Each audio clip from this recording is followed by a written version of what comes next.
Welcome to T-SAT. This is Bhushan Govindula. ఈరోజు మనం ఆధునిక భారతదేశ చరిత్రలో భాగంగా క్విట్ ఇండియా ఉద్యమం.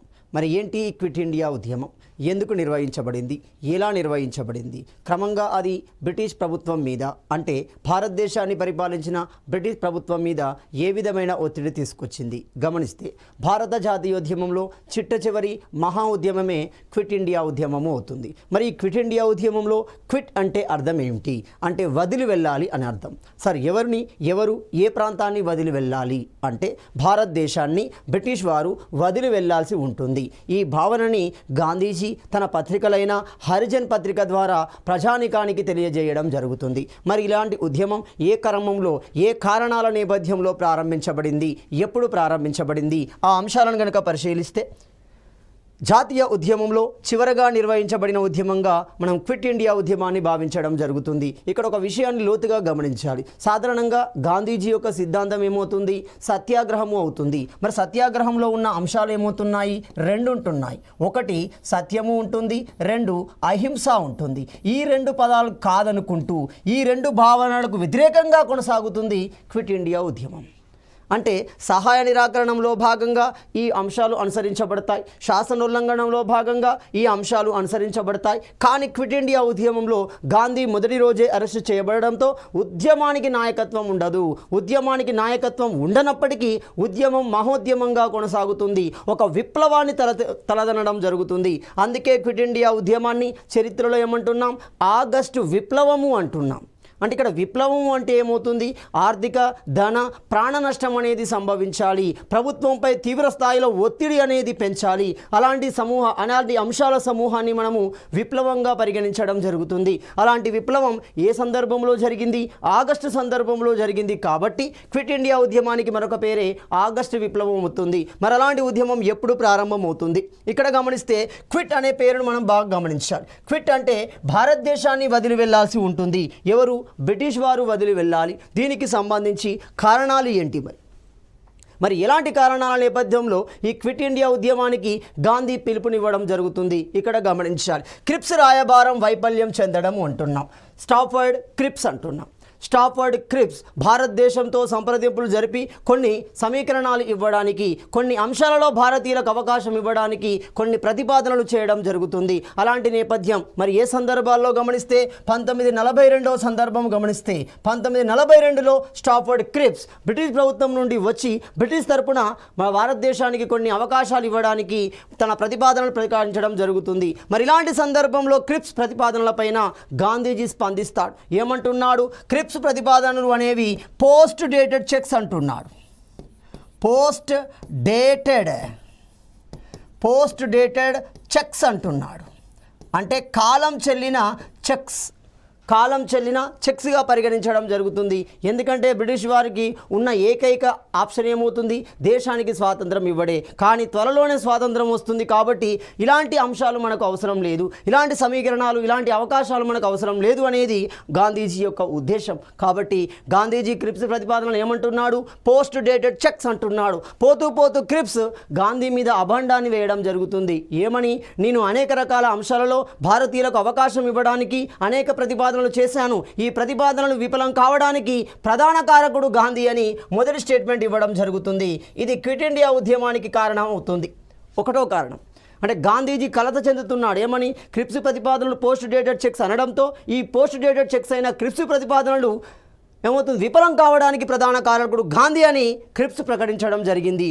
రెండోది గమనిస్తే జపాన్ దాడి నుండి భారత్ను కాపాడాలంటే జపాన్ క్లియర్గా నిర్ణయం తీసుకుంది, భారతదేశాన్ని ఆక్రమించుకునే సన్నాహకాలు ప్రారంభిస్తుంది. మరి అలాంటి సందర్భంలో భారతదేశాన్ని కాపాడాలి అంటే భారత్ నుండి పంపడమే, ఎవరిని, బ్రిటిష్ వారిని పంపడమే శరణ్యమని భారతీయులు భావించడం, ముఖ్యంగా భారతీయుల ప్రతినిధి అయిన కాంగ్రెస్ భావించడం. ఇలాంటి రెండు కారణాల నేపథ్యంలో మనకి క్విట్ ఇండియా ఉద్యమం అనేది ప్రారంభమవుతుంది. మరి ఈ ఉద్యమాన్ని ఏ విధంగా నిర్వహించాలి, ఎక్కడ నిర్వహించాలి, ఎవరి నాయకత్వంలో ఎలాంటి సిద్ధాంతాల ఆధారంగా నిర్వహించాలి, దాన్ని గమనిస్తే క్విట్ ఇండియా తీర్మానము అంటున్నాం. ఈ తీర్మానం మనకి వివిధ రకాల సభలో వివిధ రకాల పత్రికల ద్వారా ప్రజానికానికి అందజేయబడుతుంది. ముఖ్యంగా 1942 ఏప్రిల్ మరియు మే నెలలో ఈ 2 నెలల సందర్భంలో గాంధీజీ తన హరిజన పత్రిక అంటున్నాం, వెరీ వెరీ ఇంపార్టెంట్.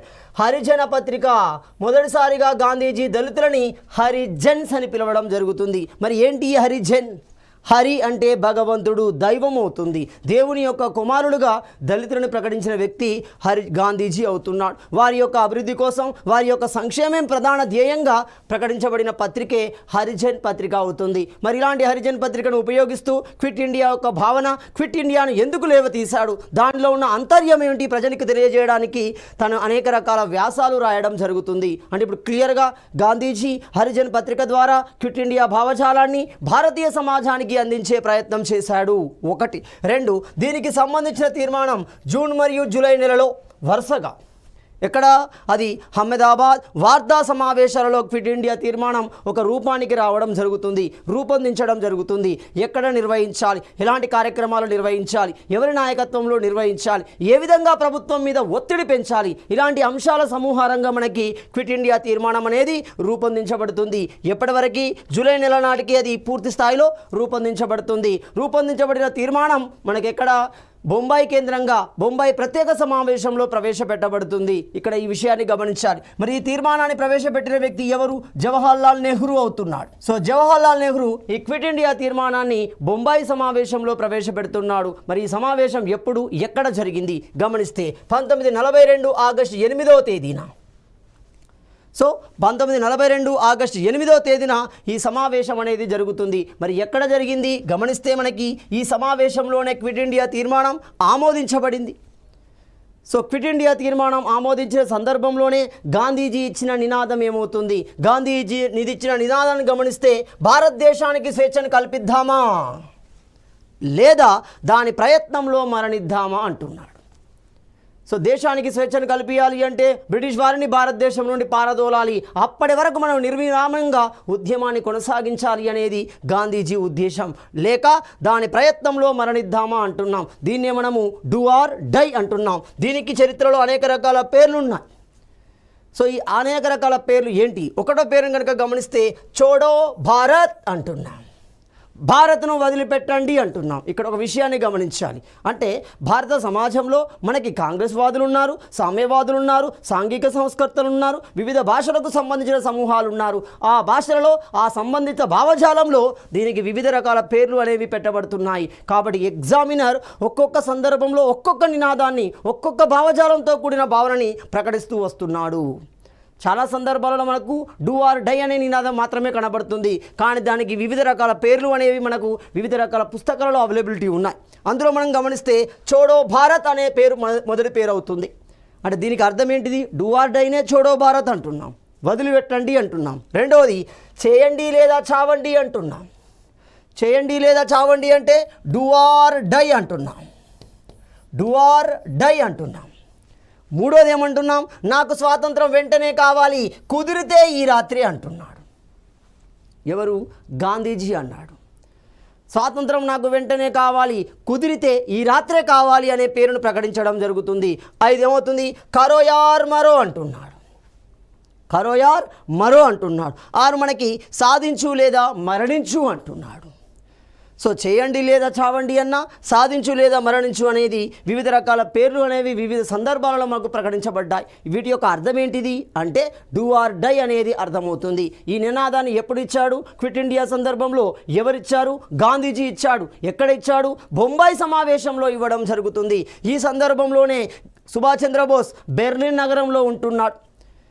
ఈ సంఘటనపై ప్రతిస్పందించాడు. ప్రజలారా మీరు తిరగబడండి, మీకు వచ్చిన సువర్ణ అవకాశం, తిరగబడితే బ్రిటిష్ వారు భారతదేశాన్ని వదిలి వెళుతారు, అప్పుడే మీకు స్వేచ్ఛా స్వాతంత్రాలు అనేవి వస్తాయి, మీకంటూ ఒక గుర్తింపు అనేది రావడం జరుగుతుంది, ఇది మీకు సువర్ణ అవకాశం, దీన్ని ఉపయోగించుకోండి అని ఎవరు? సుభాష్ చంద్రబోస్ ఏమంటున్నాడు? ప్రజలారా తిరగబడండి అంటున్నాడు.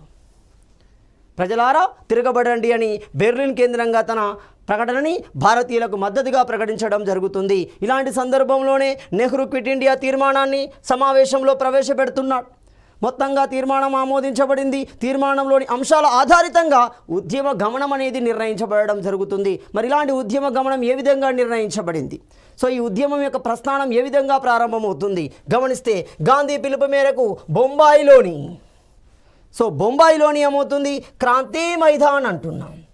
సో క్రాంతి మైదానం అంటే చైతన్యాన్ని కలిగించిన మైదానము అవుతుంది, క్రాంతి మైదాన్. దీన్ని మనం ఏమంటాం, గోవాలియా ట్యాంక్ మైదాన్ అంటున్నాం. సో గోవాలియా ట్యాంక్ మైదాన్ కేంద్రంగా గాంధీజీ నినాదం ఇస్తున్నాడు. ఈ సమావేశంలోనే అఖండ ప్రజానికాన్ని ఉపయోగిస్తూ చేయండి లేదా చావండి, ఇది మీకు చివరి అవకాశం, మీకు ఇది సువర్ణ అవకాశం, ఇప్పుడే మీరు పోరాడండి, మీ ప్రాణాలను సైతం లెక్క చేయకుండా పోరాడితేనే దేశం నుండి బ్రిటిష్ వారు వెళ్ళే పరిస్థితి ఏర్పడుతుంది, స్వేచ్ఛా స్వాతంత్రాలు మీ భవిష్యత్ తరాలకు అందించబడతాయి అనేది ఈ ఉద్దేశం అవుతుంది. సో గోవాలియా ట్యాంక్ మైదాన్ కేంద్రంగా ఈ ప్రకటన, ఈ ఉద్యమ ప్రస్థానం, ఈ ఉద్యమ గమనం అనేది ప్రారంభమవుతుంది. మరి ఈ సమావేశం ఎప్పుడు జరిగింది, 1942 ఆగస్టు 8వ తేదీన నిర్వహించబడుతుంది. సో ఆ తర్వాత ప్రజలందరూ ఉద్యమంలోకి క్రమక్రమంగా వస్తున్నారు. మొదటి రోజు గమనిస్తే ఇప్పుడు రెండో రోజుకి వచ్చింది ఆగస్టు 9. సో ఆగస్టు 9 ఉదయాన్నే గాంధీతో కూడిన సమూహం మొత్తం అరెస్టు చేయబడి జైల్లో నిర్బంధించబడ్డారు. మరి ఎవరు అరెస్టు చేయబడ్డారు, ఎక్కడ నిర్బంధించబడ్డారు, ఆ విషయాన్ని గమనిస్తే గాంధీజీతో పాటు సరోజిని నాయుడు, మహాదేవ్ దేశాయ్, కస్తూరిబాయ్. ఎవరి కస్తూరిబాయ్, గాంధీజీ యొక్క భార్య కస్తూరిబాయ్. ఇలాంటి వారు చాలామంది అరెస్టు చేయబడ్డారు. ఎక్కడ అరెస్టు చేయబడ్డారు, బిర్లా మందిర్లోనే అరెస్టు చేయబడ్డారు. మరణించింది కూడా అక్కడే గాంధీజీ. సో ఇలాంటి బిర్లా మందిర్లో అరెస్ట్ చేయబడిన గాంధీజీ ఎక్కడికి పంపబడుతున్నాడు, పూనాలోని ఆగాఖాన్ జైల్లోకి వెళ్ళిపోతున్నాడు. సో ఎవరి ఆగాఖాన్, ఈ అంశాన్ని గమనించాలి. సో ఆగాఖాన్ అనేవాడు చరిత్రలో మనకి చాలా ఇంపార్టెంట్ పర్సన్ అవుతున్నాడు. సో ఈరోజు దేశం రెండు ముక్కలుగా విడిపోవడానికి కారణమైన ప్రారంభ సంస్థని ఇతని ఆధ్వర్యంలోనే ఏర్పాటు చేయబడుతుంది. అంటే భారతదేశం పాకిస్తాన్గా ఏర్పడడానికి కావలసిన బీజం ఆ సంస్థ రూపంలో ఇతని ఆధ్వర్యంలోనే ఏర్పడుతుంది. ఆ సంస్థని మనం ఏమంటున్నాం, ముస్లిం లీగ్ అంటున్నాం. సో ఎప్పుడు ఏర్పడింది ముస్లిం లీగ్, 1906 సంవత్సరంలో ఏర్పడుతుంది. ఎక్కడ ఏర్పడుతుంది, ఢాకా కేంద్రంగా ఏర్పడుతుంది. ప్రస్తుతం అది బంగ్లాదేశ్ రాజధాని ఢాకా. సో ఢాకా కేంద్రంగా 1906లో ముస్లిం లీగ్ ఆగాఖాన్, సలీముల్లా ఖాన్. సో సలీముల్లా ఖాన్ మనకు ఢాకా నవాబ్ అవుతున్నాడు. ఏమవుతుంది, ఇస్లాం వర్గంలో అత్యున్నత విద్యావేత్త ఆగాఖాన్ ఆధ్వర్యంలో మనకి ముస్లిం లీగ్ అనేది ఏర్పడుతుంది. సో అలాంటి అతని పేరు మీద ఉన్న జైలు ఎక్కడుంది, పూనాలోని ఆగాఖాన్ జైలు, అందులో నిర్బంధించబడడం జరుగుతుంది. ఇక్కడ కన్ఫ్యూజ్ కావడానికి అవకాశం లేదు. గమనించండి, మనకి శాసనోల్లంఘన సందర్భంలో గాంధీజీ ఎరవాడా జైల్లోకి వెళ్ళాడు. క్విట్ ఇండియా సందర్భంలో గాంధీజీ ఎక్కడికి, ఆగాఖాన్ జైల్లోకి నిర్బంధించబడడం జరుగుతుంది. అంటే ఉద్యమానికి నాయకుడు లేడు, ప్రారంభించిన నాయకుడే మొదటి రోజు అరెస్టు చేయబడ్డాడు. కాబట్టి ఉద్యమం ఏ విధంగా కొనసాగాలి, ప్రజలకు ఎలాంటి దారి తెలియదు, అందులో విధానాలు తెలియదు, అందులో కార్యక్రమాలు తెలియదు. మొదటి రోజు అరెస్టు కావడంతో ప్రజలు మొత్తం సందిగ్ధంలోకి వెళ్ళిపోవడం జరుగుతుంది. అలాంటి సందిగ్ధంలో ఉన్న ప్రజానికాన్ని ఒక లైన్ మీదికి, ఒక ఉద్యమ తంతు మీదికి తీసుకొచ్చిన వ్యక్తులు ఎవరు గమనిస్తే, కొండా వెంకటప్పయ్య క్విట్ ఇండియా ఉద్యమానికి డిక్టేటర్గా నియమించబడడం జరుగుతుంది. అంటే దేశవ్యాప్తంగా ఉద్యమ కార్యాచరణను అమలు చేయడానికి డిక్టేటర్గా నియమించబడ్డాడు కొండా వెంకటప్పయ్య. ప్రముఖ గాంధేయవాదుల్లో ఇతడు ఒకడే. అదేవిధంగా 1942 చివరి నాటికి దాదాపు 90,000 మంది, అంటే ఎక్కడ చూసినా రణరంగమే కనబడుతుంది. మొత్తం అవుతుంది, ఉద్యమంలో పాల్గొన్న వ్యక్తులు మొత్తం, కార్యకర్తలు మొత్తం జైల్లోనే నిర్బంధించబడుతున్నారు. అనేక విద్యాలయాలు, అనేక పరిశ్రమలు కూడా జైళ్లుగా మారిపోయాయి. అంటే జైలు సరిపోతలేదు, దాదాపుగా 90,000కు పైగా వ్యక్తులు మొత్తం నిర్బంధించబడడం జరుగుతుంది. మరి ఇలాంటి సందర్భంలో ప్రజలని ఒక తాటి మీదికి తీసుకొస్తూ ఉద్యమాన్ని ముందుకు తీసుకెళ్లాలి. ప్రజా చైతన్యం ఉచ్చస్థితిలోకి వచ్చింది.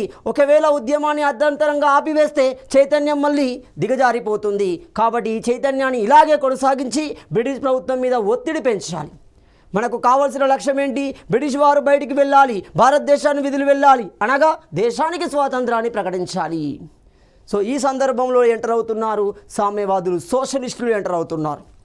మరి ఎలాంటి సోషలిస్టులు ఎలాంటి పాత్రను పోషించారు, ఏ విధంగా ప్రజానికాన్ని ఒకే తాటి మీదికి తీసుకురాగలిగారు గమనిస్తే, రామ్ మనోహర్ లోహియా అంటున్నాం. Very important person Ram Manohar Lohia. Biju Nayak అంటున్నాం. రెండో వ్యక్తి బిజు నాయక్. ఆర్పి గోయంకా మూడో వ్యక్తి అవుతున్నాడు.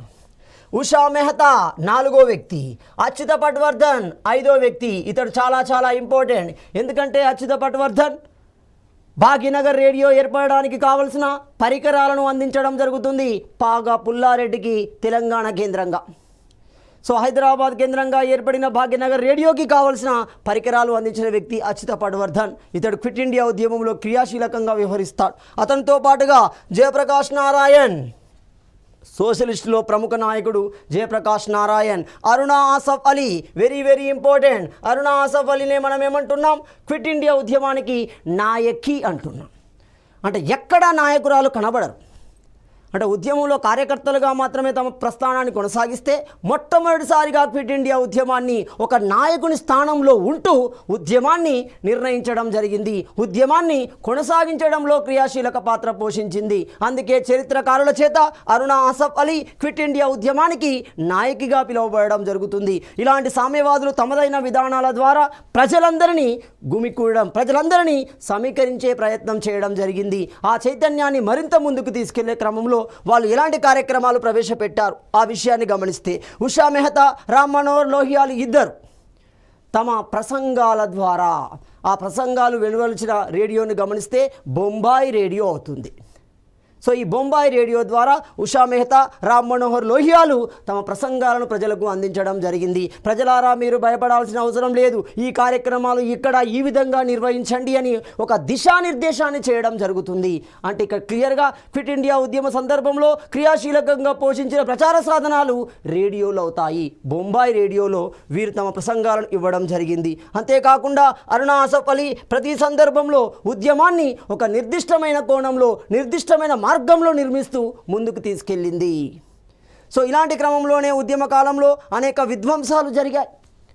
ప్రజలకు తెలిసి తెలవక వాళ్ళ ఆ చైతన్యంతో, ఆ కోపంతో వాళ్ళు అనేక బ్రిటిష్ సంస్థలని, బ్రిటిష్ కార్యాలయాలని, బ్రిటిష్ వస్తువులని ధ్వంసం చేయడం జరిగింది. సో మనకు సమాచారాలు, రోడ్డులు, అదేవిధంగా పరిశ్రమలు మొత్తం విధ్వంసానికి గురయ్యాయి. అందుకే చరిత్రకారుల ప్రకారం ఇది ఒక విప్లవంగా పిలువబడడం జరుగుతుంది. ఆ విప్లవం జరిగిన సందర్భం ఆగస్టు కాబట్టి దీన్ని ఆగస్టు విప్లవం అన్నారు. ఆగస్ట్ రెవల్యూషన్ లేదా ఆగస్ట్ విప్లవంగా పిలవడం జరిగింది. కారణం ఏంటి అంటే ఉద్యమ కాలంలో విధ్వంసాలు, ఆస్తి, ధన నష్టాలు అనేవి జరిగాయి. ఈ విషయాన్ని మనం గమనించండి. సో గాంధీ సిద్ధాంతంలో అహింస మాత్రమే ఉంటుంది, సత్యం మాత్రమే ఉంటుంది. ఇక్కడ జరిగింది ఏంటి, గాంధీకి వ్యతిరేకంగా జరుగుతుంది. అంటే గాంధీ తప్పనిసరిలో ఒప్పుకోవాల్సి వచ్చింది. సో కొన్ని సందర్భాలలో సత్యం గెలుస్తుంది, కొన్ని సందర్భాలలో అహింస గెలుస్తుంది, కొన్ని సందర్భాలలో కూడా ఏమవుతుంది, హింస అనేది అవసరం అవుతుంది. హింస అనేది ఉన్న స్థాయిలో ఉండాలి, ఖచ్చితంగా హింస అనేది అవసరం అవుతుంది అనే విషయం మన క్విట్ ఇండియా ఉద్యమం ద్వారా తెలిసింది. ముఖ్యంగా బ్రిటిష్ వారికి అర్థమైన సినిమా ఏంటి, క్లియర్గా త్వరలోనే దేశానికి స్వాతంత్రం ఇవ్వాలి, మనకున్న ఏకైక ఆప్షన్ దేశానికి స్వాతంత్రం ఇవ్వడమే. సో అందుకే 1942 తర్వాత క్విట్ ఇండియాకు బదులుగా వాళ్ళు ఉపయోగించింది ఏంది, 1905 వందే మాతర ఉద్యమం సందర్భంలో విభజించు పాలించు అన్నారు. సో ఇక్కడ ఆ విధానాన్ని మరింత లోతుగా వాళ్ళు ఉపయోగించే ప్రయత్నం చేశారు 1942 తర్వాత. సో దీన్ని మనం ఆగస్టు విప్లవము అంటాం. 1942 నుండి 44 మధ్య అనేక ప్రాంతాలలో సమాంతర ప్రభుత్వాలు ఏర్పడ్డాయి. ఏంటి మరి సమాంతర ప్రభుత్వాలు? మీడియాను కొన్ని సందర్భాల్లో సమాంతర ప్రభుత్వంగా పిలుస్తున్నాం. ఇప్పుడు యూట్యూబ్ లాంటివి వచ్చాయి చూడండి, వాట్సాప్, యూట్యూబ్, ఫేస్బుక్ లాంటివి కూడా సమాంతర ప్రభుత్వాలుగా కొనసాగుతున్నాయి. అంటే ప్రజల తరపున ప్రజా సమస్యలని ప్రభుత్వానికి చేరజేసే సంస్థలని, విధానాలని మనము సమాంతర ప్రభుత్వాలు అంటాం, కాంటెంపరీ గవర్నమెంట్స్ అంటాం. సో మరి అలాంటి సమాంతర ప్రభుత్వాలు ఈ సందర్భంలో ఏర్పడ్డాయి. మరి ఎక్కడ ఏర్పడ్డాయి, ఎవరి నాయకత్వంలో ఏర్పడ్డాయి? గమనిస్తే బెంగాల్లోని మిడ్నాపూర్ కేంద్రంగా సమాంతర ప్రభుత్వం అనేది ఏర్పడింది. మరి దీన్ని ఎవరు ఏర్పాటు చేశారు? సో ఈ సమాంతర ప్రభుత్వానికి పెట్టిన పేరేంటి? గమనిస్తే ఈ మిడ్నాపూర్ కేంద్రంగా ఏర్పడిన సమాంతర ప్రభుత్వానికి జాతీయ సర్కార్ అనే పేరు పెట్టడం జరిగింది. సో ఈ జాతీయ సర్కార్ యొక్క సైన్యాన్ని మనం ఏమంటున్నాం, విద్యుత్ వాహిని అంటున్నాం. విద్యుత్ వాహిని అనడం జరుగుతుంది. సో ఈ విద్యుత్ వాహిని ఆధ్వర్యంలో జాతీయ సర్కార్ అనేది కొనసాగుతుంది. ఇక్కడ ఒక విషయాన్ని గమనించాలి, సమాంతర ప్రభుత్వాలు అంటే బ్రిటిష్ ఆధ్వర్యంలో ఏర్పడిన అధికారులను తొలగిస్తూ ప్రజలే తమ నాయకుడిని ఎన్నుకొని తమ పరిపాలనను కొనసాగించడం జరిగింది. అవి గ్రామ స్థాయిలో ఎక్కువగా కొనసాగాయి. ఆ సందర్భాలు మనకు క్విట్ ఇండియా ఉద్యమ సందర్భంలో కనబడుతున్నాయి. అదేవిధంగా మహారాష్ట్రలోని సతారా కేంద్రంగా అంటున్నాం.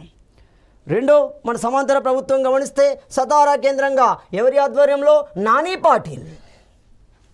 సో నాని పాటిల్ ఆధ్వర్యంలో సర్కార్ అనేది ఏర్పడింది. దీనికి ఉన్న పేరేమవుతుంది, ప్రతి సర్కార్, యాంటీ సర్కార్ అంటున్నాం. యాంటీ అంటే సింపుల్గా ఏం లేదు, ఇక్కడ బ్రిటిష్ ప్రభుత్వానికి వ్యతిరేకంగా బ్రిటిష్ అధికారాన్ని, బ్రిటిష్ ప్రభుత్వాన్ని తొలగిస్తూ ప్రజలే ప్రభుత్వాలను ఏర్పాటు చేసుకోవడం. సో అలాంటి యాంటీ సర్కార్, ప్రతి సర్కార్ మనకి సతార్ కేంద్రంగా ఏర్పాటు చేయబడింది. మరి ఈ ప్రతి సర్కార్ యొక్క ఉద్దేశాలు ఏంటి, ఎలాంటి విధానాలను ప్రజలకు అందించే ప్రయత్నం చేయడం జరిగింది. అందులో మొట్టమొదటిది గమనిస్తే గాంధేయ వివాహాలను నిర్వహించడం జరిగింది. సో గాంధేయ వివాహాలను కొనసాగించింది ఈ ప్రతి సర్కార్ సతారా కేంద్రంగా. అదేవిధంగా గ్రంథాలయాలను ఏర్పాటు చేయడం జరిగింది. ఎందుకు గ్రంథాలయాలను ఏర్పాటు చేసింది అంటే భారతీయ చరిత్ర మూలాలు ప్రజలు తెలుసుకోవాలి. విజ్ఞానవంతులైతేనే తమకు జరిగిన అన్యాయాల పట్ల వాళ్ళు ప్రశ్నించే తత్వాన్ని కలిగి ఉంటారు. సమాజంలో జరిగే ప్రతి విషయం మీద అవగాహన కలిగి ఉంటారు. కాబట్టి గ్రంథాలయాలను కూడా ఏర్పాటు చేసింది ఈ ప్రతి సర్కార్. అదే కోవలో మరికొన్ని గమనిస్తే వైబీ చౌహాన్ ఆధ్వర్యంలో అన్నాం. సో ఈ వైబీ చౌహాన్ ఆధ్వర్యంలో ప్రతి సర్కార్ అనేది ఏర్పాటు చేయబడింది. అదేవిధంగా ఉత్తరప్రదేశ్లోని బల్దియా కేంద్రంగా అంటున్నాం. సో ఉత్తరప్రదేశ్లోని బల్దియా కేంద్రంగా ఎవరు, బిట్టూ పాండే. సో బిట్టూ పాండే నేతృత్వంలో సమాంతర ప్రభుత్వం అనేది ఏర్పడింది. పూర్తిగా బ్రిటిష్ అధికారులని గ్రామాల నుండి తరలికొట్టారు. వాళ్ళే స్వయంగా ప్రభుత్వాలను ఏర్పాటు చేసి ప్రజా సమస్యల నేపథ్యంలో వాటి పరిష్కారాల రూపంలో పరిపాలనను కొనసాగించారు. వ్యవసాయ అభివృద్ధి, పన్నుల నిరాకరణ. ప్రజలు కోరుకున్నది ఏంటిది, వ్యవసాయాన్ని అభివృద్ధి చేయాలి, దానికి కావాల్సిన నీటిపారుదల సదుపాయాలను కలిగించాలి, పన్ను భారాన్ని తగ్గించాలి. ఎప్పటికీ బ్రిటిష్ వాళ్ళకు వ్యతిరేకంగా జరిగేది ఇదే. రైతాంగ ఉద్యమాలు జరగడానికి ప్రధాన కారణాలు ఇవే. భూమి లేని వారికి భూమి పంచాలి, భూమి ఉన్న వారికి పన్ను తగ్గించాలి, భూమి నుండి ఉత్పత్తి పెంచడానికి నీటిపారుదల సౌకర్యాలను పెంచాలి. సో ఇలాంటి వాటన్నిటినీ ఈ సమాంతర ప్రభుత్వాలు కాలక్రమంగా కొనసాగించాయి. ప్రజాభిప్రాయ ప్రభుత్వాలను అవి కొనసాగించడం జరిగింది. ఇలాంటి క్రమంలోనే క్విట్ ఇండియా ఉద్యమాన్ని వ్యతిరేకించిన ముస్లిం లీగ్ అంటున్నాం. ఇక్కడ విషయాన్ని గమనించాలి. ముస్లిం లీగ్ అనేది ఉద్యమానికి వ్యతిరేకం కాదు, కానీ సందర్భానుసారంగా వారికి ప్రత్యేకమైన దేశం అనే భావన రావడం జరుగుతుంది. ఎవరి వల్ల, రహమత్ అలీ వల్ల. రహమత్ అలీ వల్ల.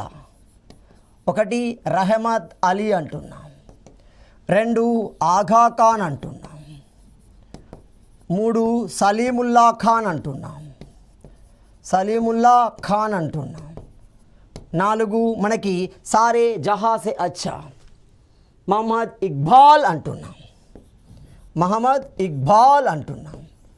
సో మహమ్మద్ అలీ జిన్నా అంటున్నాం. ఇలాంటి కీలక వ్యక్తుల ఆధ్వర్యంలో పూర్తిగా ఒక భాషా ప్రాతిపదికన, ఒక మత ప్రాతిపదికన, మత విధాన ప్రాతిపదికన వాళ్ళకు ఒక ప్రత్యేకమైన భౌగోళిక ప్రాంతం కావాలి అనే భావన ఏర్పడింది. సో అదే మతతత్వంలో ఏర్పడిన ఒక భావన కాలక్రమంలో అది పాకిస్తాన్ ఏర్పాటుకు దారితీసింది. సో పాకిస్తాన్ ఏర్పడడానికి కావాల్సిన సమీకరణాలు, సమస్యలు ఆ సమయం ఆసన్నమైతే దాన్ని వాళ్ళకు అనుగుణంగా మార్చుకోవడం జరిగింది.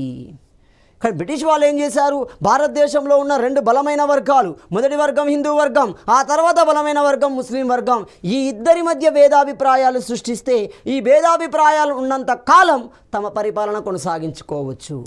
ఆ విషయం మనిద్దరికి అర్థం కాలి. ఇక్కడ హిందూ ముస్లింలకు అర్థం కాలి. ఇద్దరి మధ్య భేదాభిప్రాయాలను క్రియేట్ చేయడం ఏ విధంగా క్రియేట్ చేశారు, ఒకానొక సందర్భంలో ముస్లింలకు మద్దతిస్తూ హిందువులను అణచివేసే క్రమం చేశారు, ఒకానొక సందర్భంలో హిందువులకు మద్దతిస్తూ ముస్లింలను అణచివేసే క్రమం చేశారు. తద్వారా ఇద్దరి మధ్య భేదాభిప్రాయాలను సృష్టించారు. దాన్ని మనం ఏమంటాం, విభజించు పాలించు అంటాం, డివైడ్ అండ్ రూల్ అంటాం. దీన్ని మార్చాలి చూడండి, క్విట్ అండ్ రూల్ అంటున్నాం. విభజించాలి వెళ్ళాలి అన్నాడు, ఇప్పుడు చూడండి విభజించు పాలించాలన్నాడు. విభజించు పాలించాలంటే వాళ్ళు కొట్టుకున్నంత కాలం మనం సుఖంగా పరిపాలించుకోవచ్చు, ఎలాంటి సమస్యలు లేకుండా పరిపాలించుకోవచ్చు. ఎప్పుడైతే క్విట్ ఇండియా ఉద్యమం వచ్చిందో క్విట్ అండ్ వెళ్ళిపోవడం అంటున్నాం చూడండి, విభజించు వెళ్ళిపోవడం అనే భావనలోకి వెళ్ళడం జరుగుతుంది. రైట్, అలాంటి విధానం దీని ద్వారా వచ్చింది. సో మొత్తంగా ముస్లిం లీగ్ ఆ సమయాన్ని తమకు అనుకూలంగా మార్చుకుంది. అలాంటి క్రమంలోనే 1943 మార్చి 23న సో ప్రజలను ఉద్దేశించి, ముస్లిం ప్రజానికాన్ని ఉద్దేశించి, ముఖ్యంగా బెంగాల్ ప్రాంతంలో, ముఖ్యంగా వాయువ్య భారతంలో ప్రజానికాన్ని చైతన్యపరుస్తున్నారు. ఈ రెండు ప్రాంతాలతో కూడిన పాకిస్తాన్ ఏర్పాటును వాళ్ళు మొదటి నుండి ప్రస్తావిస్తున్నారు. సో అందుకే చూడండి, బెంగాల్ విభజనలో క్రమంగానే ఈనాటి బంగ్లాదేశ్, ఆనాడు అది బెంగాల్లో భాగంగానే ఉండేది. క్రమంగా అది తూర్పు బెంగాల్ కాస్త పాకిస్తాన్గా మారిపోతుంది. సో పాకిస్తాన్లో భాగంగా మారిపోయి నేడు అది ఏమవుతుంది, బంగ్లాదేశ్గా 1971 నాటికి ఏర్పాటు చేయబడుతుంది. సో ఆ మూలాలు మొత్తం ఇక్కడి క్రమక్రమంగా అభివృద్ధి చెందుతాయి. సో క్విట్ ఇండియా ఉద్యమాన్ని, ఆ ఉద్యమం యొక్క కాలాన్ని తమకు అనుగుణంగా మార్చుకున్నారు ఎవరు, ముస్లిం లీగ్ సభ్యులు. మహమ్మద్ అలీ జిన్నా ఉన్నాడు. సో మహమ్మద్ అలీ జిన్నా ఆధ్వర్యంలో 1943 మార్చ్ 23ను పాకిస్తాన్ దినంగా నిర్వహించడం జరుగుతుంది. తద్వారా ప్రజల్లో, ఇస్లామిక్ ప్రజల్లో ఒక భావన ఏర్పడింది. హిందువులు ఏమని కోరుకుంటున్నారు, భారతదేశం నుండి బ్రిటిష్ వారు వెళ్ళాలని కోరుకుంటున్నారు. ముస్లింలు ఏమని కోరుకుంటున్నారు, భారతదేశం నుండి మేము విడిగా ఉంటాము, ప్రత్యేక ప్రాంతంగా ఉంటాము అనేది. దీనివల్ల అది ఉచ్చస్థితిలోకి వెళ్ళిపోతుంది. బాగా గమనించండి. డివైడ్ అండ్ క్విట్ అనే నినాదాలను ఇవ్వడం జరిగింది. సో మార్చి 23వ తేదీని పాక్ డేగా ముస్లిం లీగ్ నిర్వహించడం జరిగింది. దాన్ని మనము పాకిస్తాన్ దినంగా భావించడం జరుగుతుంది. సో ఈ ఉద్యమ కాలంలోనే పత్రికలపై ఆంక్షలు విధించారు. ఎందుకు, పత్రికలు చాలా క్రియాశీలకంగా ఉంటాయి. ఒక ఉద్యమం యొక్క భావజాలాన్ని సమాజానికి ఎప్పటికప్పుడు తెలియజేయడంలో అవి క్రియాశీలకంగా ఉంటాయి. అప్పుడు ఇలాంటి మీడియాలు లేవు, పత్రికల ద్వారానే ఎక్కువగా ఆధారపడేవారు. అయినప్పటికీ ప్రజలు వివిధ ఇతర మార్గాలను కూడా ఉపయోగించారు.